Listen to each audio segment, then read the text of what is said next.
Good evening.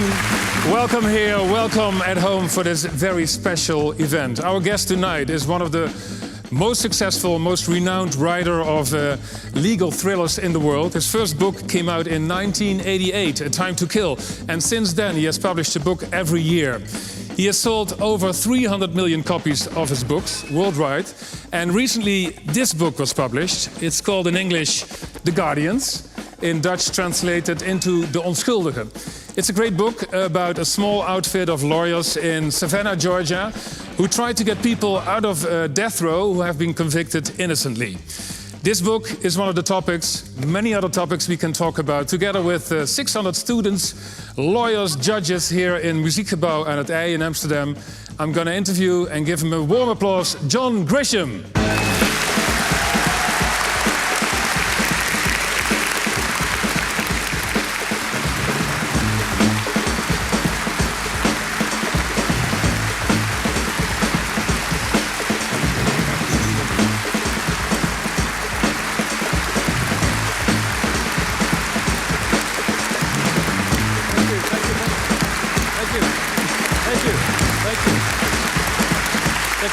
Here you go. Thank you, sir. Welcome. Take a seat. Great. Thank you. That's only the beginning. First time in Amsterdam? First time, yes. Why? What took you so long? Oh, God, don't start that. It took a long time. Yeah? A lot of reasons, but don't travel a whole lot. No? Like to stay at home. You know, and write. You do, but I don't know if this is true, but do you travel with your own private plane? Sometimes, not this trip. Not this trip. No. I was just wondering, because if you have a plane, it must be great to go everywhere you can go to. Yeah, but after after a while, we got to where we prefer to stay at home. I think the older I get, the more I want to stay at home. Yeah? Yeah. Virginia? I'm 64 years old, and I've been traveling a lot for 30 years. It's fun. It's also gets to be kind of tiresome, and I like to stay at home. Where do you write when you are at home? Do you have a little shed or something where you like to sit and work? First of all, it's great to be in Amsterdam for the first time ever.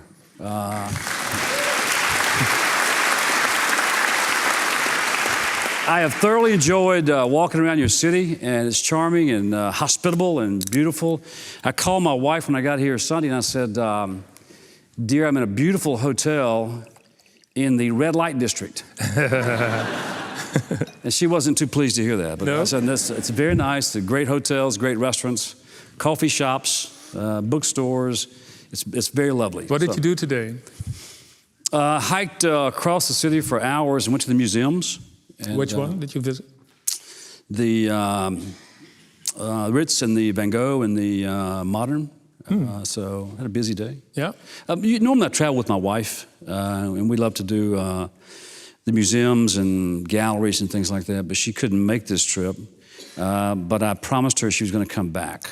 So we'll be back soon so she can see Amsterdam. Perfect. Yeah. We like to have you here. I'll be back. It won't take 25 years. Okay. Okay. I write in a small office, a small building behind.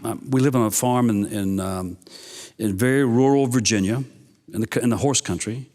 It's an old house by our standards, not by yours. It's only 250 years old, which is nothing around here. But it's a small office, and I write there most every day. There are no phones, no fax, no internet, no music. I work offline because I know some writers who have been hacked and their stuff stolen. That happens. And I'm paranoid of the internet, and I don't spend much time there. No? Yeah. So you have a computer that's not connected to anything? I have a computer I work on basically for word processing. And now when I go to the house, which is about 20 feet away for a coffee break, I have a laptop there that's plugged into the world, and that's how I communicate with everybody else. But why are you paranoid? Why are you afraid for the internet? Because nothing is private. Google does nothing but collect your data to sell it. That's all Google does. Do you use a mobile? You have to. How can you not use a mobile? No, but I mean, they are tracking you on your mobile as well. Non-stop. Yeah. And I assume today that nothing is private. I mean, that's why I put very little stuff in an email. Personal stuff I don't use the internet for. I use old-fashioned landline. I mean, I'm paranoid about it. And you should be. I totally agree. But do you still, for example, write letters in paper? Yeah, I can still do that, yeah. Do you? Don't you love to get a letter in the mail? An old-fashioned letter?